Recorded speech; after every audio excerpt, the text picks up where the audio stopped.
Louvado seja o teu santo e eterno nome, Senhor. Cantamos esses louvores em honra ao Senhor.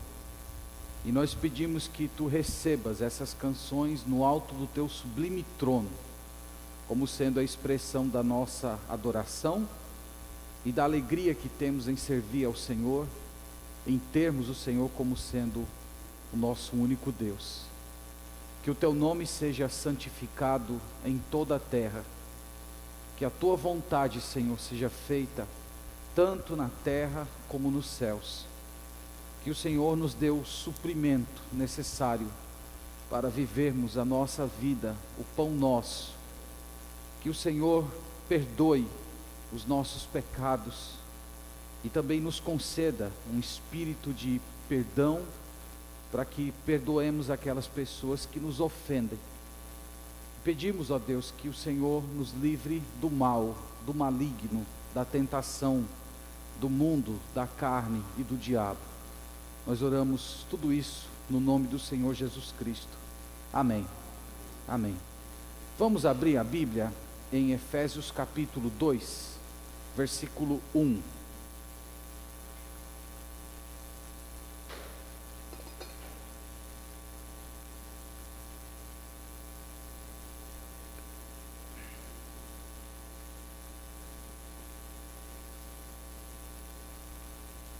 Nos domingos à noite nós estamos meditando na carta de Paulo aos Efésios. E nós concluímos na última semana o capítulo 1. E hoje nós vamos dar início ao capítulo 2, focalizando os primeiros versos apenas. Vamos ler do verso 1 até o verso 3. Enquanto nós lemos esse capítulo, você precisa ter algumas coisas em mente. Que embora nas nossas Bíblias tenha essa divisão, primeiro capítulo, segundo capítulo, terceiro capítulo, quando Paulo escreveu esse texto, isso aqui era uma carta, era colocado inclusive em um único documento, não tinha divisão de capítulos e versículos. Essa divisão ela é mais recente, dos tempos da Idade Média. Então, embora Paulo esteja começando o capítulo 2 dentro das nossas traduções, ele não está começando um assunto novo. Ele está, na verdade, dando continuidade à carta que ele já tinha se disposto a escrever para esses irmãos de Éfeso. Nós falamos que essa carta ela foi escrita porque os efésios estavam angustiados com a situação do apóstolo. Ele estava preso e vários irmãos estavam preocupados com a saúde, com o bem-estar físico e espiritual dele. E ele escreveu essa carta muito carinhosa, uma carta muito amada pela igreja de Cristo ao longo dos anos, e uma carta em que ele explica o propósito da igreja. Ele explica como é que a igreja veio ao mundo, como é que Deus planejou a igreja, como é que Deus formou a igreja. E essa carta tem trazido muita edificação para o povo de Deus. E para você compreender bem os 3 versículos que nós vamos ler hoje, primeiro você precisa lembrar das verdades do capítulo 1. Nós falamos que no capítulo 1, Paulo no versículo 3 começa bem dizendo a Deus pelas bênçãos espirituais que temos em Cristo. No versículo 4 ele menciona a primeira bênção, assim como nos escolheu nele antes da fundação do mundo para sermos santos e irrepreensíveis. Então ele diz que a primeira bênção que todo cristão tem de Deus é que na eternidade passada Deus te escolheu para a salvação. Essa é a primeira bênção. A segunda bênção é no versículo 7, onde ele diz, falando de Cristo, no qual temos a redenção. E no versículo 11, ainda falando de Cristo, ele diz, nele digo, no qual fomos também feitos herança. Então ele diz que o Pai escolhe antes da fundação do mundo. Depois Cristo vem à terra, toma a forma humana, e Cristo aplica a salvação no coração daqueles que são os cristãos, os eleitos de Deus. E ele diz que fazendo a redenção, que seria a compra, e nos transformando em herança de Deus. E por fim, ele fala do Espírito Santo, versículo 13, dizendo, em quem também vós, depois que ouvistes a palavra da verdade, o evangelho da vossa salvação, tendo também nele crido, fostes selados com o Espírito Santo, da promessa. Então o Espírito Santo vem, pega tudo que Cristo fez na cruz e coloca dentro do seu coração. Então no capítulo 1 ele fala do Pai, ele fala do Filho e ele fala do Espírito Santo. O Pai escolhe antes da fundação do mundo, o Filho vem e morre, e o Espírito Santo pega tudo que Cristo fez e o Pai planejou e aplica no nosso coração, e a sua salvação aconteceu, e você pode dar glórias a Deus por isso. Então ele está falando a respeito desse assunto, e você precisa ter isso em mente. Em segundo lugar, uma outra coisa que é importantíssima para você entender o capítulo 2, é que Paulo faz uma distinção entre judeu e gentil. Judeu seria o judeu étnico das 12 tribos de Israel, enquanto o gentil é todo aquele que não é judeu, isso inclui nós. Então olhe, por exemplo, no capítulo 1, versículo 12, ele diz assim: a fim de sermos para o louvor da sua glória, nós, os que de antemão esperamos em Cristo. Quem é esse nós aqui? Nós aqui é judeu. Os judeus tinham a esperança do Messias, os judeus tinham as promessas de que um dia viria o Messias, então os judeus tinham essa esperança. Então Paulo está se colocando, eu estou entre aquelas pessoas que estavam aguardando a chegada do Cristo.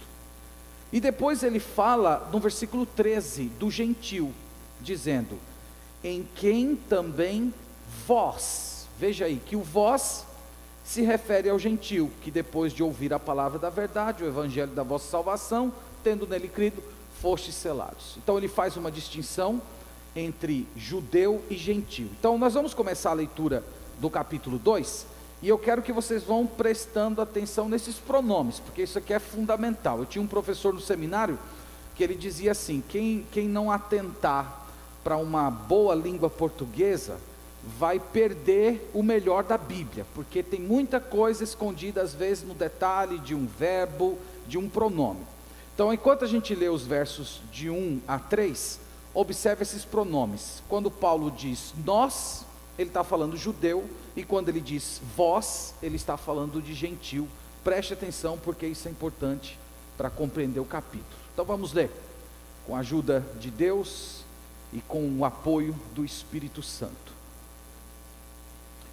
Ele vos deu vida, estando vós mortos nos vossos delitos e pecados, nos quais andastes outrora, segundo o curso deste mundo, segundo o príncipe da potestade do ar, do espírito que agora atua nos filhos da desobediência, entre os quais também todos nós andamos outrora, segundo as inclinações da nossa carne, fazendo a vontade da carne e dos pensamentos, e éramos por natureza filhos da ira como os demais. Amém. O propósito desses 3 primeiros versículos é descrever a situação tanto do judeu quanto do gentil. Paulo vai dizer que todos estão mortos em delitos e pecados, todos são escravos, todos estão debaixo da ira de Deus. E nós queremos, irmãos, expor esses versículos essa noite, demonstrando justamente essa ideia. Como é a identidade, qual é a identidade de uma pessoa que não tem Cristo? Como é que essa pessoa se encontra? E aqui nós vamos entender na leitura e na meditação desses versos, que se não for a graça de Deus buscando você, convencendo você através do Espírito Santo da justiça e do juízo de Deus, você não estaria aqui hoje, você não estaria sentado nesses bancos, se o Espírito Santo um dia não tivesse ido com a obra de Cristo resgatar você dessa situação que nós temos aqui nesses versículos. E sabe por que é importante a gente parar às vezes e ler passagens como essa?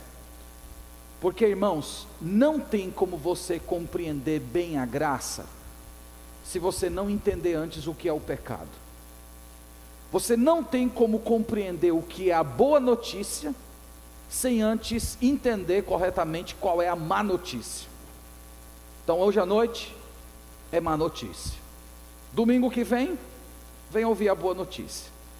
Mas hoje nós vamos ver aqui qual é essa má notícia e como é que a palavra de Deus descreve a vida de uma pessoa que não tem Cristo, uma pessoa que não é convertida. Então eu separei duas palavrinhas só. Se você sair daqui com essas duas palavrinhas na sua mente, você já vai ter uma boa descrição do que a Bíblia fala sobre a situação de uma pessoa que não tem Cristo. A primeira palavra é morte. Versículo 1 ele diz: Ele vos deu vida, estando vós mortos. Então a primeira palavra que a Bíblia usa para descrever uma pessoa não convertida, uma pessoa sem Cristo, é a palavra morte. Aqui, irmãos, é tanto judeus como gentios. Esse é o estado de uma pessoa antes de ser tocado pelo Espírito Santo. Vocês sabem o que é morte. Vocês sabem o que é um morto. O morto não reage. O morto não interage. Não se emociona, não aceita, não deseja.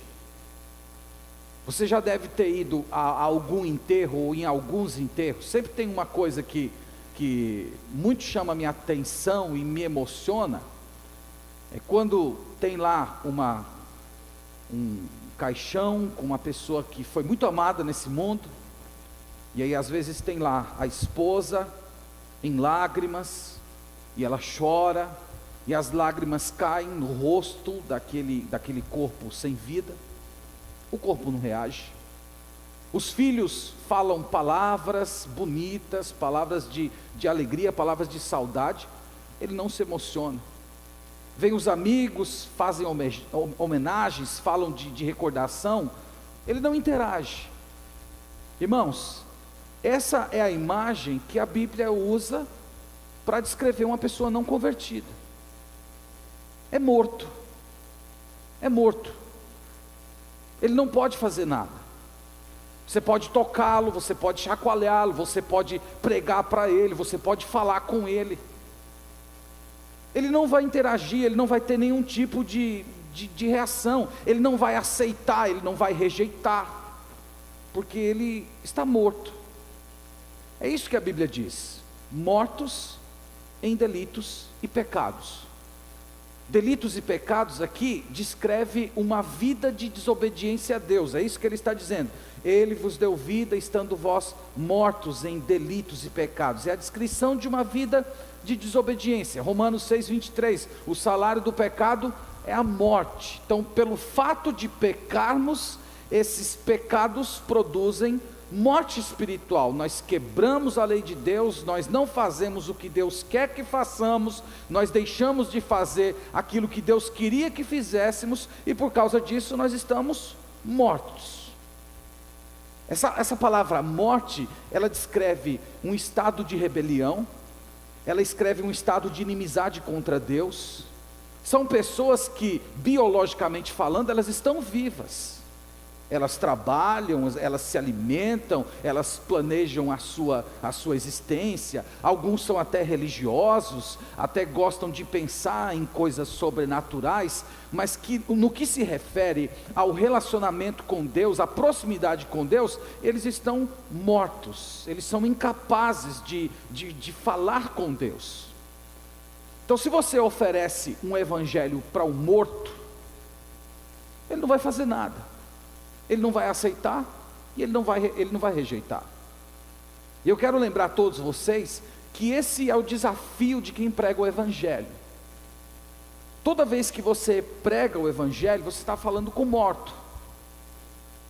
Eu gosto de pensar que é como se você fosse pregar o Evangelho, é como se você entrasse em um cemitério e você declamasse a poesia mais linda do mundo, e você esperasse que todos se levantassem do seu túmulo e aplaudisse você. Esse é o desafio de quem prega o Evangelho. Você está falando com pessoas que estão mortas. E essa é ao mesmo tempo a beleza da conversão, porque a Bíblia, quando relata a conversão, ela relata a conversão como sendo equivalente à ressurreição. Uma pessoa convertida é como se fosse um cadáver que estava sem vida, e ouviu a voz de Jesus, aquela mesma voz que falou para Lázaro: Lázaro, sai para fora. E aquela pessoa ouve a voz de Jesus, e então com a voz de Jesus ela se levanta do seu estado de morte espiritual, então ela pode dizer: eu quero Jesus. Mas antes tem que ter uma obra do Espírito Santo. Essas são as palavras da Bíblia. Ele vos deu vida, estando vós mortos, mortos em delitos e pecados. Pecado mata espiritualmente, ele afasta, ele aliena completamente de Deus. Isso nos leva à segunda palavra, e essa segunda palavra eu vou gastar um pouco mais de tempo nela, porque é essa palavra que o apóstolo Paulo descreve com um pouco mais de detalhes. É a palavra escravidão. Essa é a segunda palavra. Você pode ver no versículo 2, ele diz: nos quais andastes outrora, segundo o curso desse mundo. Quero parar aqui. O curso desse mundo. O que é mundo aqui? Então, mundo aqui não é criação, não é céu, estrelas, florestas. Mundo aqui não se refere às coisas criadas. Mundo aqui se refere à humanidade. A humanidade caída, a humanidade pecadora. A Bíblia, quando usa a palavra mundo nesse contexto, é para se referir a um modo de vida, um jeito de ser, em que as pessoas seguem a sua vontade em vez de seguir a vontade de Deus, em que as pessoas estão assentadas no trono da sua própria vida e expulsaram Deus para um outro lugar. Esse é o significado da palavra mundo. E o mundo tem os seus valores, tem o seu estilo, tem a sua agenda, tem os seus pregadores. E ele compara aqui essas pessoas que estão no mundo como se estivessem seguindo um curso. É como se houvesse uma estrada. Uma outra analogia talvez seria um rio, em que você cai e a correnteza vai conduzindo você. Ele diz: o mundo tem o seu curso, o mundo tem o seu caminho, o mundo tem a sua própria agenda, o mundo tem os seus próprios objetivos. E ele fala: vocês um dia andaram assim, vocês um dia também viveram nesse curso, abraçando a última novidade, buscando a última novela, procurando saber quais eram as últimas tendências, se adequando às agendas. Então Paulo está falando aqui, irmãos, que ao mesmo tempo em que o homem ele é morto em seus delitos e pecados, ele é escravo de uma cultura caída. Ele tem uma cultura que está definindo o caminho para onde ele vai. Ele não é neutro, ele já tomou um caminho, e esse caminho é ir em direção à correnteza do mundo. Lembra que ser cristão, ser convertido, ser de Jesus, é nadar contra a correnteza.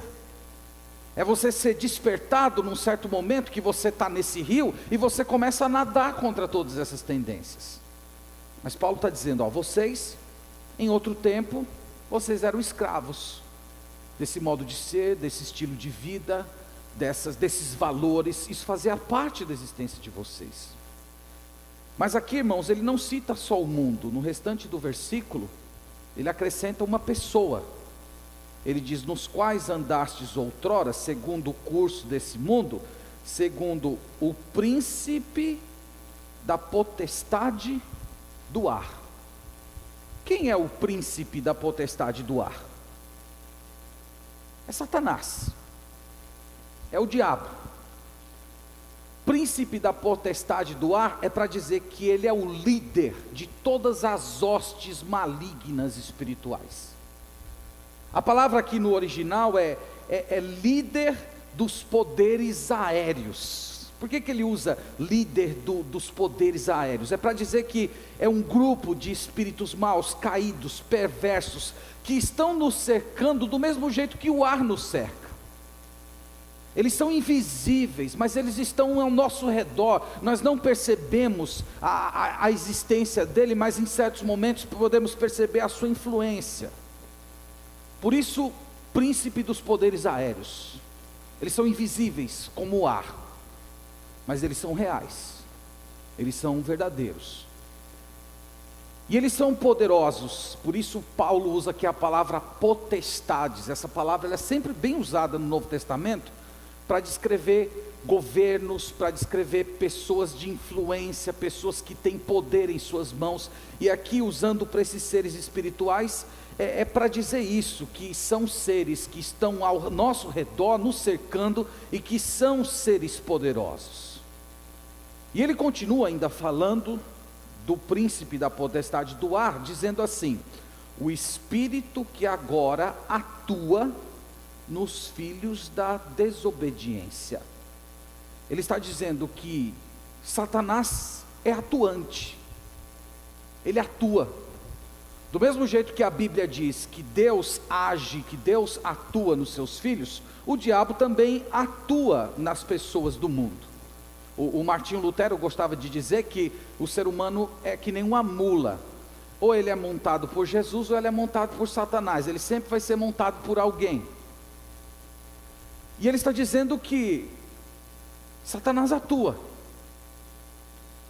ele tem objetivos, ele tem propósitos, ele tem uma agenda, e a obra dele é produzir cegueira espiritual, é produzir opressão, tentações, enganar, e em alguns casos até possessão. Essa obra, esse é o tipo de atuação. E ele diz que esse príncipe da potestade do ar, espírito, que agora atua nos filhos da desobediência. Por que a Bíblia usa essa expressão, filhos da desobediência? É interessante que esse termo era utilizado pelos judeus para se referir aos gentios. Então o judeu, numa forma de desdenhar daquele que não era judeu, ele dizia: esses aí são os filhos da desobediência. Nós somos os filhos da aliança, mas esses aí são os filhos da desobediência. Mas Paulo aqui está aplicando a todas as pessoas. Por que filhos da desobediência? Porque o primeiro casal do qual descendemos desobedeceu a Deus. E pelo fato do primeiro casal, os nossos pais, Adão e Eva, terem desobedecido ao Senhor, nós somos filhos que já nascem no meio da desobediência. Nós somos herdeiros dos pecados dos nossos pais. Nós somos participantes do pecado de Adão. Mas você diz: mas eu não estava lá, isso foi problema dele. Mas você é descendência dele. Assim como muitas vezes certos filhos sofrem problemas por causa de erros que os pais cometeram, nós também sofremos as injúrias de pecado por conta do pecado dos nossos pais. É assim, nós somos uma raça. E ele diz: nós somos filhos da desobediência. Nós já nascemos assim. Você que tem filhos, você sabe disso. Primeira coisa que você tem que ensinar para o seu filho é a palavra não. Não é? Não, não, não. E eles aprendem rápido, né? Aprendem rápido. Tem que ser contido. Parece que tem um princípio que puxam eles para as coisas erradas. Então ele está falando aqui, irmãos, que o pecado, preste bem atenção nisso. O pecado não só afastou você de Deus. O pecado não só matou você espiritualmente, mas o pecado também abriu as portas da sua vida para que esse príncipe da potestade do ar atuasse em sua vida, atuasse na sua existência, promovendo o mal, promovendo o engano, estimulando você a usufruir de prazeres destrutivos, fazendo o possível para seduzir você de tal modo que você fique longe, o mais longe possível de Deus, e até causando possessão demoníaca. E a gente, quando fala de possessão demoníaca, eu sei que isso desperta na gente assim certos sentimentos ruins, porque de fato é uma coisa muito terrível. Mas a gente sempre está acostumado com possessão demoníaca, como aquela do gadareno, que ficou forte, que arrebentava as cadeias, que mudou a voz. Mas eu não estou falando de possessão apenas nesse sentido. Nós temos, por exemplo, a possessão de Judas Iscariotes, que a Bíblia diz que Satanás entrou nele. Ele continuou lúcido, ele não mudou a voz, ele não ficou forte, ele não ficou falando esquisito, mas ele foi vender Jesus, ele foi ser traidor, ele foi praticar maldade, Irmãos, tem muito mais gente possuída nesse mundo do que a gente pode imaginar. A possessão é uma coisa muito mais sutil do que a gente pode imaginar. E todas essas pessoas, elas abriram a porta para que esse príncipe atuante, esse mundo escravizador, operasse com toda a força e toda a intensidade na existência dessas pessoas. Mas Paulo continua. Ele diz que o problema do ser humano não é só o diabo, o problema do ser humano não é só porque ele está morto. No versículo 3, vamos continuar. Ele diz o quê? Entre os quais também todos nós, veja que agora ele inclui judeu e gentil, todos nós andamos outrora, segundo as inclinações da nossa carne. Inclinações da carne, aqui ele acrescenta mais um elemento complicador para a gente. Carne. Você sabe que na Bíblia carne é natureza pecaminosa. Carne na Bíblia não é matéria. Carne na Bíblia é um princípio, é como se fosse um ser que opera dentro de você, mas esse ser é você próprio, que tende a não querer Deus, a não buscar a Deus, a não se prostrar diante de Deus, mas simplesmente buscar a satisfação imediata dos seus desejos, de todas as suas vontades. O Novo Testamento descreve carne como sendo um estado de oposição ao Espírito Santo de Deus. Ele diz que há aquelas pessoas que andam segundo o Espírito e há aquelas pessoas que andam segundo a carne. Então, quem anda segundo o Espírito é controlado por Deus, tem desejos dados por Deus, luta contra o mal, e quem é dirigido pela carne só vive para servir as suas próprias vontades. Isso é carne. E sabe por que a Bíblia usa a palavra carne? É para dizer para a gente que todos os desejos que o nosso ser almeja, eles sempre são desejos voltados para o nosso corpo. Eles sempre são desejos voltados para essa matéria.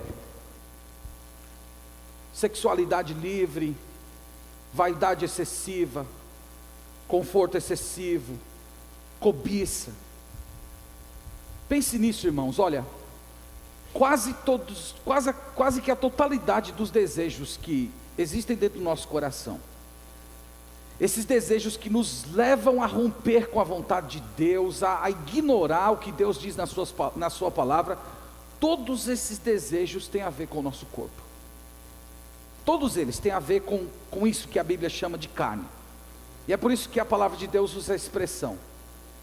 É para falar que uma pessoa não convertida, ou uma pessoa que anda segundo a carne, é uma pessoa que vive para satisfazer todas as suas demandas. Tudo que a sua paixão deseja, tudo que o seu corpo pulsa, ele está pronto a suprir. E ele faz isso pensando que ele é a pessoa mais livre do mundo, que tudo aquilo que dá de vontade no seu coração, ele faz, ele não diz não nunca para si mesmo, e ele acredita que ele é muito livre por fazer isso. Mas a Bíblia diz que na verdade, ele é escravo. Ele é escravo das suas próprias paixões. Então, irmãos, essa é a palavra que a Bíblia usa. A Bíblia diz que nós somos mortos em delitos e pecados. Mas a Bíblia diz que também uma pessoa não convertida está sob a escravidão. Está sob a escravidão do mundo, está sob a escravidão da carne e está sob a escravidão do diabo. O que a palavra de Deus está dizendo aqui é que a parte do nosso estado de miséria, que justifica porque nós temos tanta fraqueza, falta de crescimento espiritual, é porque nós só vivemos para satisfazer as demandas do nosso corpo, andando na carne. E essa carne descreve todo o nosso ser. Não tem uma parte sua que seja livre dessa contaminação. Não tem uma parte do seu corpo que foi preservada. A nossa carne trama contra Deus, inventa desculpas, se justifica, argumenta, busca recursos para poder excluir Deus da sua vida e sempre fazer a sua vontade. Às vezes ela quer até manter Deus consigo, mas ela quer manter Deus como se fosse sujeito, submisso aos seus próprios desejos. É isso que a Bíblia diz. Aqui, irmãos, a palavra de Deus está registrando o tamanho do estrago que o pecado fez na humanidade.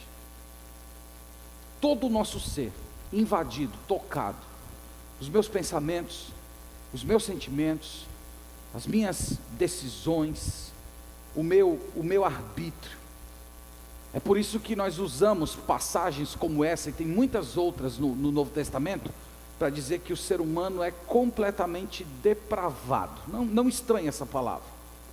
Quando nós falamos completamente depravado, não é no sentido de que o ser humano é um completo imoral, um completo cruel, ou como se fosse um tipo de diabo. Não é para falar isso, mas é para dizer que não tem uma área da sua vida que não foi tocada pelo pecado.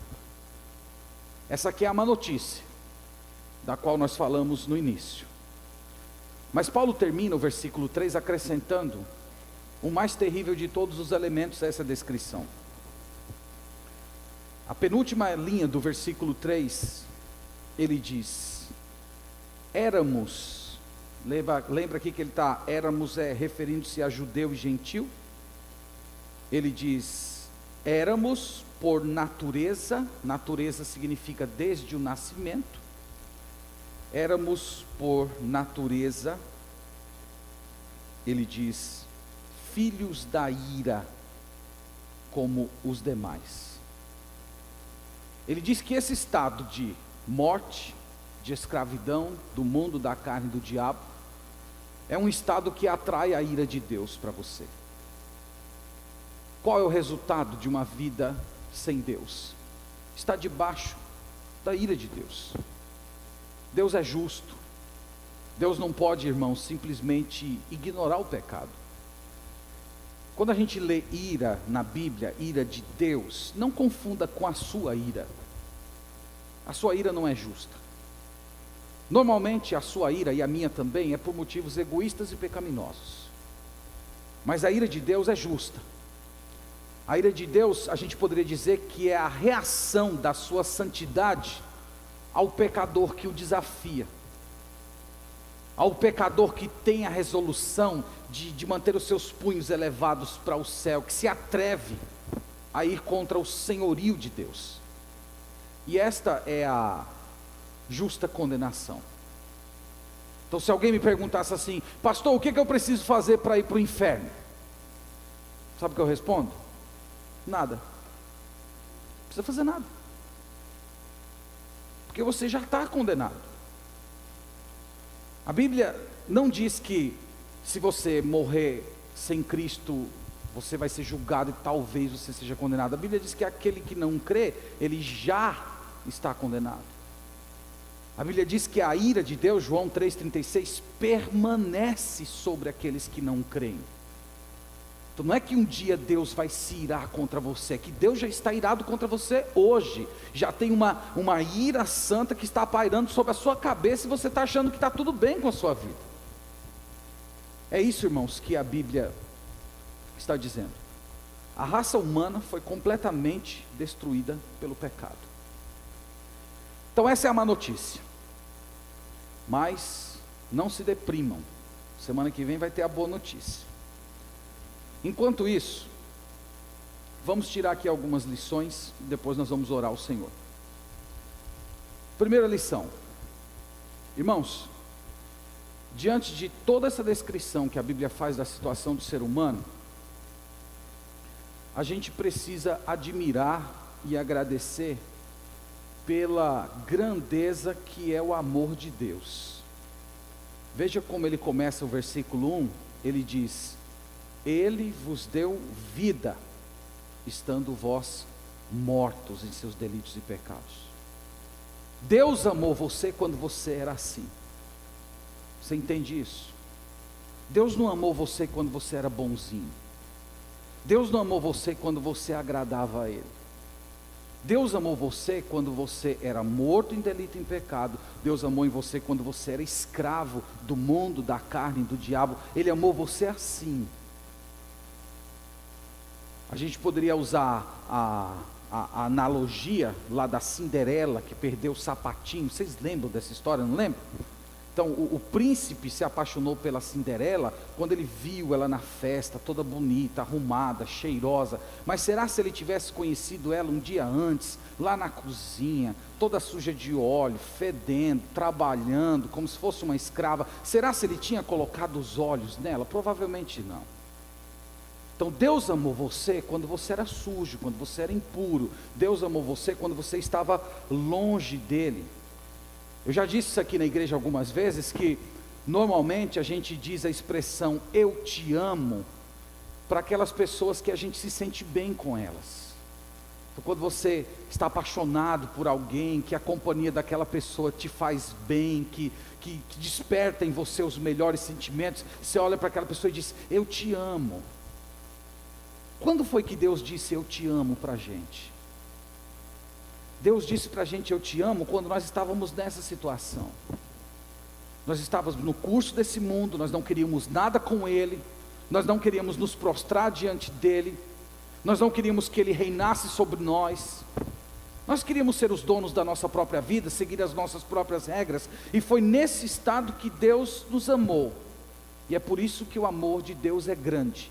E é por isso que eu comecei a pregação dizendo que se nós não compreendemos corretamente o pecado, nós nunca vamos admirar a graça de Deus.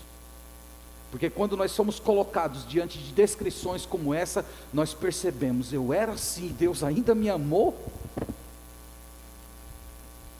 Segunda lição, como é grave a situação do ser humano. Eu quero dizer a você, se você chegou aqui essa noite e não se entregou a Jesus, você não precisa de correção, você não precisa se emendar, você precisa de ressurreição. Você não precisa de uma cirurgia, você não precisa de um remédio. Sua situação diante de Deus não vai melhorar você assumindo uns compromissos, tomando umas resoluções de melhorar certos aspectos da sua vida que estão errados. Você não tem condições de melhorar, você precisa de regeneração. Você não tem como colocar um remendo em você para esconder os seus pecados. Você precisa de perdão, você precisa de novo nascimento, você precisa de vida, e é só Jesus que pode conceder isso a você. Então eu espero que na leitura desse versículo, desses versos, Deus abra os seus olhos e você perceba a sua situação. Não tem remendo, não tem como você fazer uma melhorazinha, não tem como você simplesmente tomar a decisão, eu acho que eu vou deixar de ir para o bar, beber e vou ir para a igreja no domingo à noite. Isso não vai resolver a sua situação, não é melhora, é ressurreição, é nova vida, é perdão de pecados, é regeneração, é nascer de novo. E só Jesus Cristo pode fazer isso por você. Terceira lição. Irmãos, como é grande o poder de Deus. Para quem veio na semana passada, nós falamos que o apóstolo Paulo orou pelos Efésios, pedindo que Deus abrisse os seus olhos, para que eles contemplassem o tamanho do poder de Deus. A gente leu isso no capítulo 1, versículo 19, dizendo assim: e qual a suprema grandeza do seu poder para os que cremos. Então Paulo está aqui orando pelos Efésios, dizendo assim: Senhor, abra os olhos deles para que eles percebam que há muito poder envolvido na conversão deles. Tem muito poder por trás da sua vida. Para você estar sentado hoje aqui nesse banco, ouvindo a palavra de Deus como um remido, como um perdoado, como um filho, uma filha de Deus, o poder que foi necessário para que esse evento acontecesse, é um poder equivalente ao poder que ressuscitou o corpo morto de 3 dias de Jesus de Nazaré. Tem muito poder envolvido em sua vida, e sem essa grandeza do poder de Deus, você jamais vai entender a graça do Senhor. Sem a graça de Deus, sem essa vida que ele começou falando no versículo 1, ele vos deu vida, estando vós mortos, a sua vida só seria perdição, não teria razão da sua existência. E é por isso, irmãos, que nós estamos afirmando como é grande o poder de Deus em trazer você aqui. Como é grande o poder de Deus quando Ele faz a paz conosco, mesmo quando nós somos inimigos dEle. Como é grande o poder de Deus em nos libertar quando nós éramos escravos e éramos muito felizes com o nosso antigo Senhor.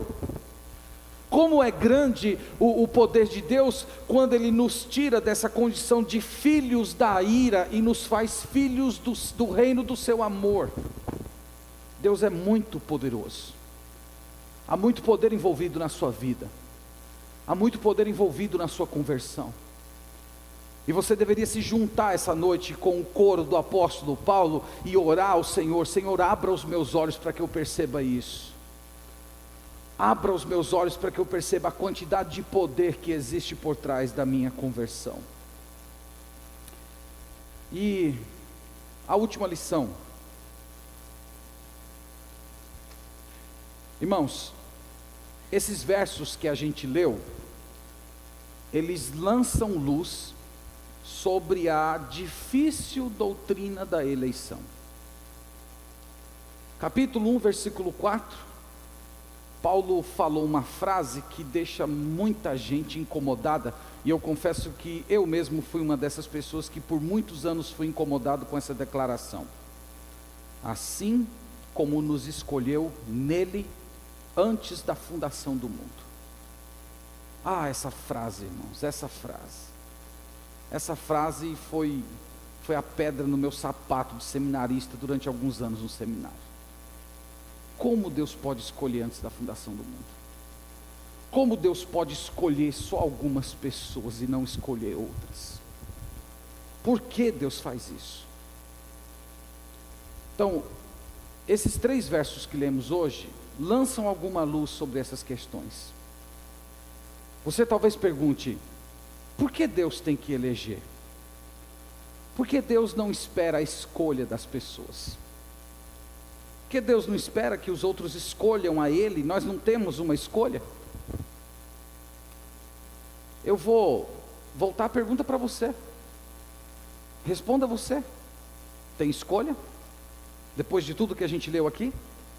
Mortos em delitos e em pecados, seguindo o curso desse mundo, escravos de Satanás, atuando na nossa vida, uma carne que nos puxa, como diz Paulo, que é uma inclinação que nos leva para longe de Deus.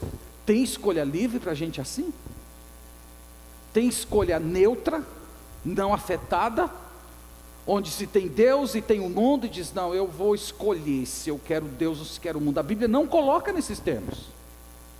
A Bíblia coloca que uma pessoa não convertida, ela já fez a sua opção, ela já nasceu dentro da sua opção, ela não quer o Senhor.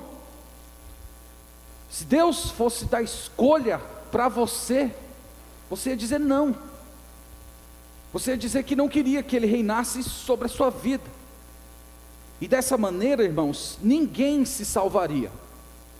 E aqui nós começamos a entender porque Deus escolhe algumas pessoas. Eu espero que esses versículos que lemos ajudem você a compreender essa ideia. Mas isso Deus está sendo parcial, Deus está fazendo acepção de pessoas, Deus está praticando injustiça. Ora, irmãos, injustiça é você tirar o direito de alguém. Deus não está tirando o direito de ninguém aqui, porque todos estão condenados, todos estão debaixo da ira. A Bíblia diz que todos pecaram, todos carecem da glória de Deus, que não há justo nenhum sequer, que não há quem entenda e não há quem busque a Deus. Então Deus não está tirando o direito de ninguém. Deus estaria tirando o direito se houvesse a possibilidade de todos entrarem no céu e Ele cerrasse as portas do céu, dizendo: você não vai entrar aqui nem que você não queira. Então Deus não está tirando o direito de ninguém. Deus não está mandando ninguém para o inferno, porque a Bíblia diz que todos nós já estamos lá. E essa é uma realidade, irmãos, difícil da gente entender.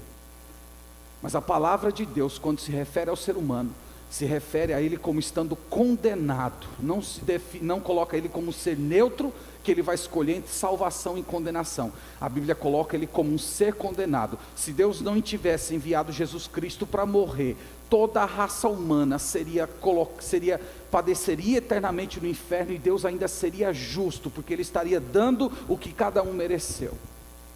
Portanto, quando a Bíblia diz que Deus escolheu, Ele não fez a escolha naquele sentido em que muita gente pensa. Tem uma linha reta, que é o céu e aqui é o inferno, e Deus está dizendo, eu escolho você para o céu, eu escolho você para o inferno.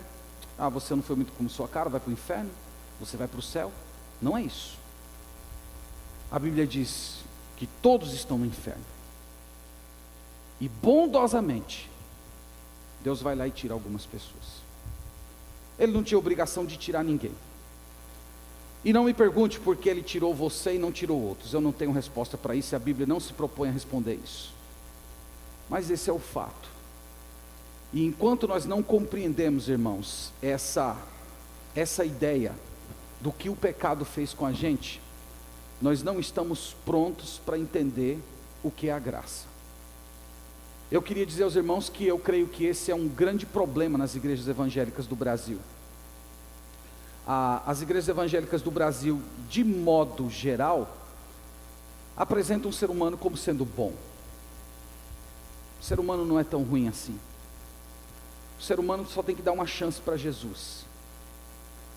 E por apresentarem e por darem um diagnóstico falso, que não é isso que a Bíblia diz sobre o ser humano, eles às vezes apresentam uma falsa cura.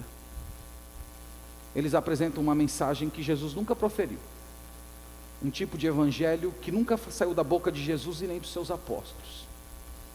E tudo isso porque massageiam o ego humano. Então eu, sinceramente, orei por vocês essa semana, e eu quero que você se saia sentindo mal daqui mesmo. Eu quero que você se saia sentindo mal. Que isso? Que coisa é aquela que foi dita hoje à noite? E eu espero que o Espírito Santo de Deus aplique de fato ao seu coração, que você entenda que você se veja nesses versículos. Eu sou um completo pecador. E quando você se vir como um completo pecador, você vai estar pronto para receber o remédio. Você vai estar pronto para receber a graça. Você vai valorizar a sua salvação. Você vai entender o tamanho do poder que foi necessário para ressuscitar esse cadáver que existia dentro de você, para você estar aqui dentro. Você vai valorizar a igreja, o corpo de Cristo. Você vai ter espírito de gratidão na sua alma, sabendo que Deus não fez apenas um remendinho em você, mas Deus ressuscitou você de entre os mortos e te deu nova vida em Cristo Jesus. Vamos lembrar, como falamos, a história não termina aqui. No versículo 4 diz: mas Deus, sendo rico em misericórdia, por causa do grande amor com que nos amou, e estando nós mortos em nossos delitos e pecado, nos deu vida juntamente com Cristo. Pela graça sois salvos. Essa é a boa notícia, mas esse é o assunto apenas da semana que vem. Mas veja que propositalmente o apóstolo Paulo começou com a má notícia.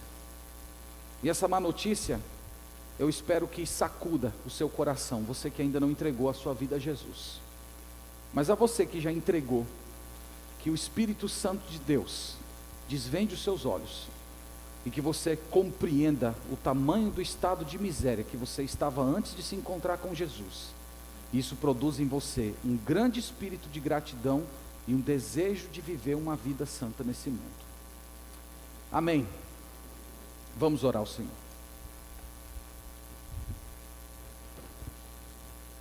Senhor, nós agradecemos pela Tua palavra. A Tua palavra, Senhor, tantas vezes vem ao nosso coração como sendo uma espada. Ela fere o nosso ego, ela machuca o nosso coração, ela expõe a nossa sujeira,